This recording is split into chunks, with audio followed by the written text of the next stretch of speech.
ഞാൻ അതല്ല പറഞ്ഞത്. ആത്മാവിനാൽ ജനിക്കണം. ആത്മാവ് എന്നതിന് മറ്റൊരു വാക്കാണ് ഉന്നതം. അത്യുന്നതങ്ങളിൽ ദൈവത്തിന് സ്തുതി നമ്മൾ പറയില്ലേ? സ്വർഗം തുറക്കപ്പെട്ടു, ആത്മാവ് വന്നു. ആത്മാവ് മുകളിൽ നിന്ന് വരിക. ആത്മാവ് മുകളിൽ നിന്ന് വരിക. അതുകൊണ്ടാണ് നമ്മൾ പള്ളിയില് കുരിശിന് താഴെ മാമോയിസ തൊട്ടി വെച്ച് കുഞ്ഞിനെ അവിടെ വെച്ച് മുകളിൽ നിന്ന് കർത്താവിന്റെ പാർശ്വത്തിൽ നിന്ന് ആ വെള്ളം തലയിലേക്ക് ഒഴിക്കുന്നത്. ഉന്നതത്തിൽ നിന്നാണ് ജനിക്കുന്നത്. കർത്താവിന്റെ പാർശ്വത്തിൽ നിന്നുള്ള ജലമാണ് കുഞ്ഞിന്റെ തലയിൽ വീഴുന്നത്. അല്ലാണ്ട് പമ്പയിലും പെരിയാറിലും വെള്ളത്തിലേക്ക് മുങ്ങുന്നതല്ല. അത് ഞാൻ ആവർത്തിക്കുന്നു, അത് യോഹന്നാന്റെ മാമോദീസയാണ്. തെറ്റൊന്നുമില്ല. പക്ഷെ ദൈവിക ജീവനോ വരപ്രസാദമോ അവിടെ ഉണ്ടാകില്ല. അതൊരു ഒരുക്കം, മാനസാന്തരത്തിന് വേണ്ടിയുള്ള പാപങ്ങളുടെ മോചനത്തിന് വേണ്ടിയുള്ള മാനസാന്തരത്തിന്റെ ഒരുക്ക സ്നാനം, ഒരുക്കമാകും. പാപങ്ങൾ ഏറ്റുപറയാമെന്നും മാനസാന്തരപ്പെടാമെന്നുള്ള ഒരുക്കം.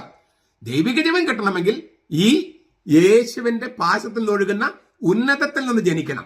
ഉന്നതത്തിൽ നിന്ന് ജനിക്കണം. സ്ലീഹന്മാര്